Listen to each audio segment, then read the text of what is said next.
जय हिंद दोस्तों, रक्षित खन्ना के इस चैनल में आपका स्वागत है। दोस्तों, आज के इस वीडियो में मैं आपको कुछ जानकारियां दूंगा। चलते हैं पहली जानकारी की तरफ। रिकॉर्ड ऑफिस से जारी हुआ लेटर सारे जिला सैनिक बोर्ड और राज्य सैनिक बोर्ड को। जी हां दोस्तों, रिकॉर्ड ने एक लेटर जारी करा है और ये लेटर जारी करा है हर एक जिला सैनिक बोर्ड को और राज्य सैनिक बोर्ड को, ताकि जो पेंशनर को स्पर्श से जुड़ी समस्याएं हैं उनका निवारण किया जा सके जिला सैनिक बोर्ड के थ्रू और राज्य सैनिक बोर्ड के थ्रू। दोस्तों, ये बहुत अच्छा कदम उठाया है रिकॉर्ड ऑफिस ने। जैसा आपको पता है, स्पर्श से जुड़ी जो समस्याएं हैं, प्रोफाइल करेक्शन है या फिर डेटा करेक्शन है, आधार अपडेट है, पैन कार्ड अपडेट है, कुछ भी करेक्शन है, वो सारा वेरीफाई करता है रिकॉर्ड। तो दोस्तों, रिकॉर्ड की भी जिम्मेवारी बनती है कि वो जिला सैनिक बोर्ड को कुछ काम सौंपे। और दोस्तों, ये काम किया है इस लेटर ने। और दोस्तों, इस लेटर की कॉपी ECHS में और CSD में लगाने के लिए अनुरोध किया है, ताकि ECHS में जो पेंशनर आते हैं, CSD में जो पेंशनर आते हैं, उनको समस्याओं का पता लग सके और उसका निवारण भी किया जा सके। तो दोस्तों, स्पर्श की जो समस्याएं हैं वो बहुत ज़्यादा हैं, इसलिए सिर्फ उसे स्पर्श ही ठीक नहीं करेगा।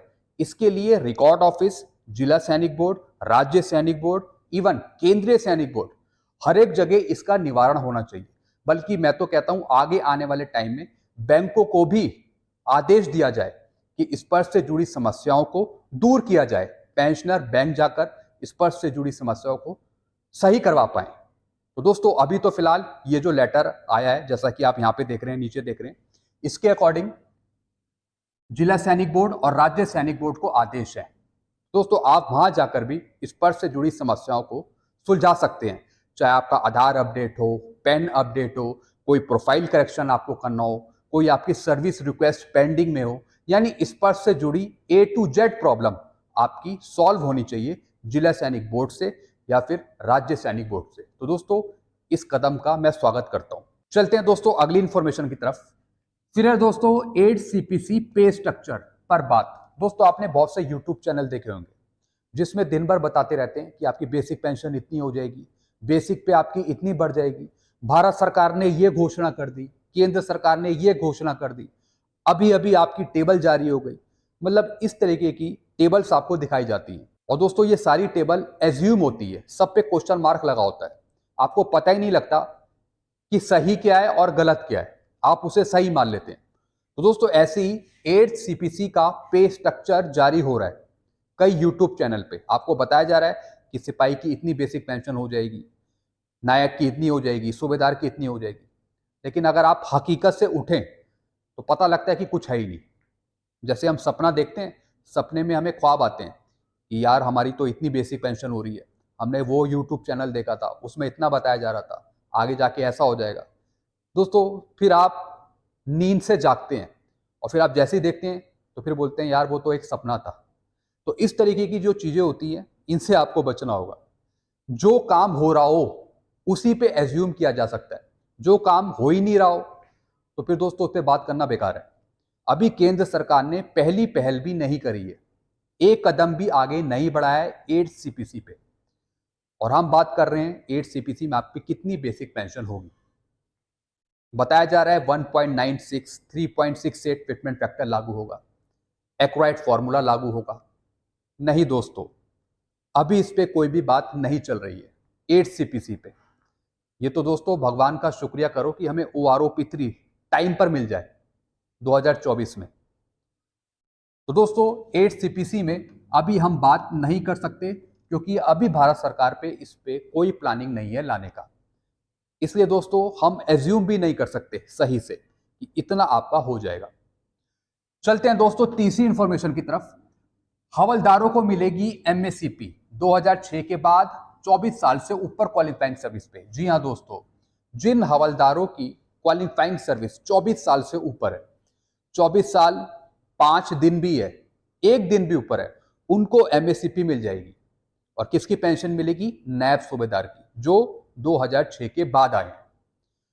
तो दोस्तों, 2006 से पहले जितने भी पेंशनर, फैमिली पेंशनर्स आए हैं, उनको लेने के लिए कुछ करने की जरूरत नहीं है क्योंकि उनको मिलेगा ही नहीं।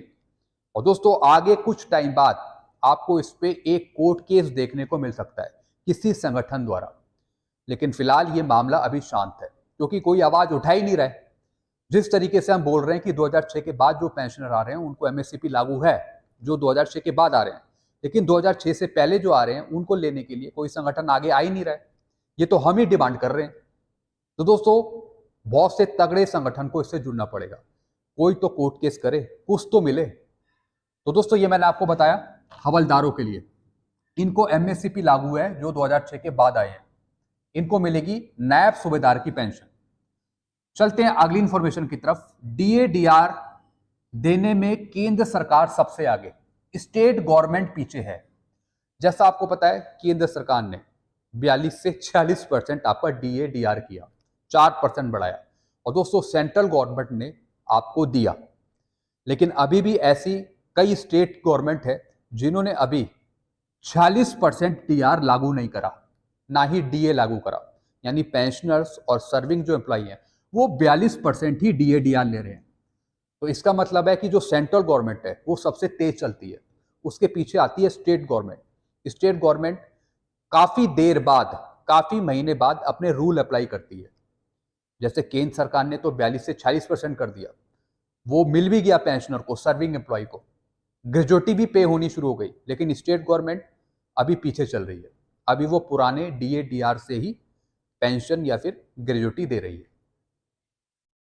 चलते हैं दोस्तों अगली इंफॉर्मेशन की तरफ। पेंशनर का सवाल है, स्पर्श खुलता नहीं है प्री 2016 के लिए, क्या करें? जी हाँ दोस्तों, बहुत से पेंशनर, फैमिली पेंशनर का सवाल रहता है कि सर हम 2016 से पहले आए हैं, स्पर्श सही से खुलता नहीं है, उसमें एरर आता है कि आप 2016 से पहले के पेंशनर हैं, अभी आप कुछ नहीं कर सकते स्पर्श पे। पेंशनर पूछते हैं, सर हम क्या कर सकते हैं, हम कहाँ जाए, हमें अपना डाटा करेक्ट करना है, हमें अपनी प्रोफाइल चेक करनी है, हमें अपनी पेंशन स्लिप देखनी है, एरिया स्लिप देखनी है। दोस्तों, एक चीज मैं आपको समझाऊं, आप कुछ नहीं कर सकते।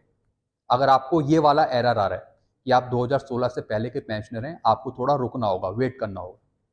आप कुछ नहीं कर सकते, आप थोड़ा इंतजार करिए, ये ऑटोमेटिक रीस्टोर होगा, ऑटोमेटिक ये ठीक होगा स्पर्श की तरफ से। और कब ठीक होगा ये मैं भी नहीं जानता, इसलिए आपको सिर्फ इंतजार करना है, वेट करना है कि कब स्पर्श की साइट आपकी खुलेगी, तब आप सारी चीजें देख पाएंगे। काफी पेंशनर की खुल रही है, लेकिन कई पेंशनर्स को कुछ भी दिखाई नहीं दे रहा, तो थोड़ा आपको वेट करना होगा। फिर है दोस्तों कर्नाटक हाई कोर्ट का ऑर्डर लाइफ सर्टिफिकेट पे। दोस्तों, जैसा कि मैं आपको स्क्रीनशॉट दिखा रहा हूं, ये है कर्नाटक हाई कोर्ट का ऑर्डर इस नंबर पे। यानी बैंक के कर्मचारी पेंशनर के घर आएंगे लाइफ सर्टिफिकेट लेने और उनका जमा करेंगे। दोस्तों, आजकल के जमाने में बैंक का एक भी कर्मचारी पेंशनर के घर नहीं आता। कर्नाटक हाई कोर्ट का तो ऑर्डर आ गया कि जो बैंक के कर्मचारी हैं वो जाएंगे पेंशनर के घर लाइफ सर्टिफिकेट लेने। लेकिन दोस्तों, इस पे अमल कौन कर रहा है? कोई बैंक के कर्मचारी तो कर नहीं रहे। अगर चले भी गए तो फिर वो अगले साल से फिर नहीं जाएंगे, पेंशनर को ही जाना पड़ेगा। यानी पेंशनर की अगर तबीयत खराब है, कुछ दिक्कत है, जहां पर वो जा नहीं सकता बैंक में, वो कॉमन सर्विस सेंटर नहीं जा सकता, वो कुछ नहीं कर सकता, तो उसका लाइफ सर्टिफिकेट कैसे जमा होगा? ये सोचने वाली बात है। इस ऑर्डर के अनुसार बैंक के कर्मचारी को जाना चाहिए, उसे जाना चाहिए, उसका लाइफ सर्टिफिकेट स्पर्श में अपडेट करना चाहिए, बैंक से पेंशन ले रहे हैं तो बैंक में सबमिट करना चाहिए, हस्ताक्षर लेने चाहिए, सिग्नेचर लेने चाहिए। लेकिन क्या आज की डेट तक, क्या अभी कोई भी बैंक का कर्मचारी जा रहा है पेंशनर के घर? मुझे तो नहीं लगता। आप भी बताइए दोस्तों, क्या ये ऑर्डर माना जा रहा है बैंक के कर्मचारियों द्वारा या फिर सीपीपीसी द्वारा? आप नीचे कमेंट करके बताइए। तो दोस्तों, ये कुछ इंफॉर्मेशन थी जो मैंने आपको समझाई। आई होप सारी चीजें आप समझ गए होंगे। वीडियो आपको अच्छा लगता है, वीडियो को लाइक करें और इस चैनल को आप सब्सक्राइब कर सकते हैं। Thank you so much.